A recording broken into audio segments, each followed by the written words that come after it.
indeed I want to show to you how I will actually mount my beautiful sedirea japonica. Now this orchid is very tiny and I think she is sick. I'm not really sure what she has. I don't think she has fusarium because she should lose a lot more leaves from the bottom, and also the roots should rot, and that is not her problem. Her problem it is that of course she is not getting good hydration, but or the biggest problem that she has it is that the root tips are getting black, and I'm not really sure. She didn't do good at all in semi-hydro for me, but I think she is suffering from nutrient deficiency. I'm not really sure of which one, because there are a lot of deficiencies which cause the root tips to get black. So I have been growing it in orchiata bark for the past month, and since then she is starting to grow some roots. Now I thought that she would do better on a mount, and here I have a big chunk of bark. You can see she has a lot of crevices. This is not a very fresh piece of bark. It is not rotted because it doesn't smell bad, but when I touch it in some pieces, like here, it is filled with a sort of I'm not sure how to call that in English, but it's dusty kind of, and I washed it very well. I have put it in a bucket with boiling water and with Phalaenopsis 20, and I left it there until the water cooled down. After that I took a brush and I scrubbed it really well, rinsed it really well, so it doesn't actually have any more Phalaenopsis and no more dust is on it. And on top I will put some live moss. This is the fluffy one that I thought would do very good in on a mount, and to tie it up I will use either some fishing line or some garden ties. I'm not sure which one I will use, but I will see exactly what I will need. I want to do here a sort of an arrangement, and I am thinking to mount on this piece of bark many orchids that require similar care. So I am thinking to use this sedirea japonica, which likes a pretty good amount of light but not direct sunlight. She is renamed as a phalaenopsis, and also she likes to dry very good in between waterings. She needs a little bit of a cool down to bloom, so I think I will mount her together with a rhodiograza. But I don't really have that orchid, so I will need to purchase it. I'm waiting for the shop to post some more orchids they have on sale, and after that I will work some more. Not really sure how I will put her. I really want to make a good use of these crevices. And don't worry, we don't have any more crawlers here, any bugs, any insects, because the piece of bark stood in boiling water, so they are all dead. So what I think I will do, because the last leaf grew in that part, this time I will mount her like this, so the new leaf will grow in this side. I think this will look pretty nice.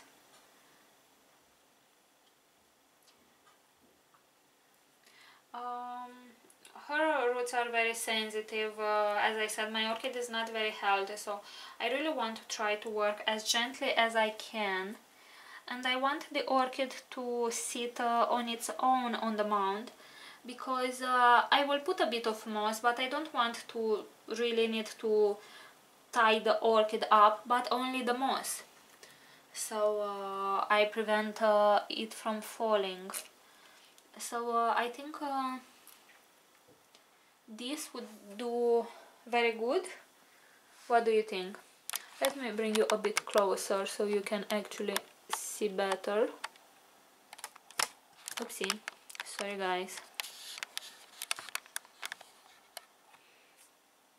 Alrighty, and now I will take some live moss. I will choose a nice section of it, like this part here. You can see it's very green, it is very healthy, and on the side we don't have or we shouldn't have any more residues. It is having a bit too much water, so I squeeze it up. And I will put a bit of moss on the roots so they don't dry up too fast. Not very happy with how the orchid is sitting. I will try again to see if I find a better place. Maybe this way would work better, even though I wanted to place it the other way around. Yeah, I think this looks a lot more natural for the orchid, so I will leave her like that.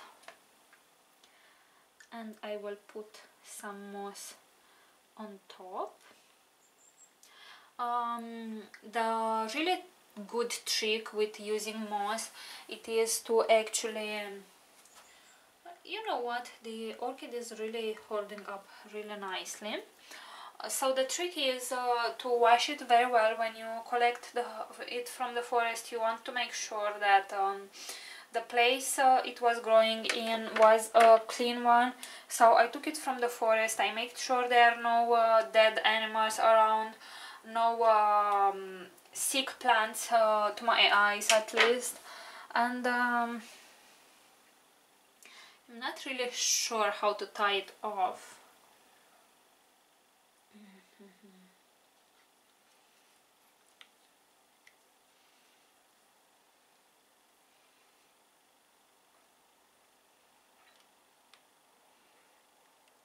You don't need to use a lot of string to do that, as I said. So I will leave it like that and add more moss. I want to put a bit of it here. And after you collected the healthy moss, you need to rinse it very well at home. After the water comes out clean, you should try to submerge the whole moss in some hydrogen peroxide 3% and leave it there overnight. This should kill any snails or snail eggs. The thing is, what I have observed with my particular moss, it is that there was a particular insect which didn't die from hydrogen peroxide for some reason. So I removed those manually, but you can apply an insecticide if you really want to. I think this is enough, and I won't add for now more moss because the orchid doesn't have a good root system. And for the first 2 weeks at least, you are supposed to spray the moss at least once a day, because you need to acclimate. You need to make sure that it gets used to its new environment. I have seen people really having success using live moss with orchids, but as I said, you need to follow a few steps to make sure that it is really healthy in your environment, that it is happy, and that for me it is not to place it in direct sunlight, and really try to keep it moist, not soggy, for some time until it gets used. And I think that is pretty much all.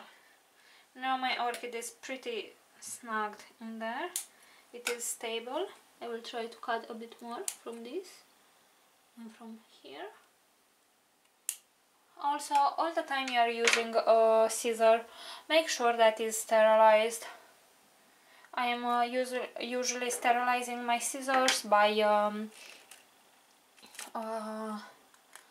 submerging them in alcohol, and then I am flaming it. So yeah, I will put the tag here for now, just to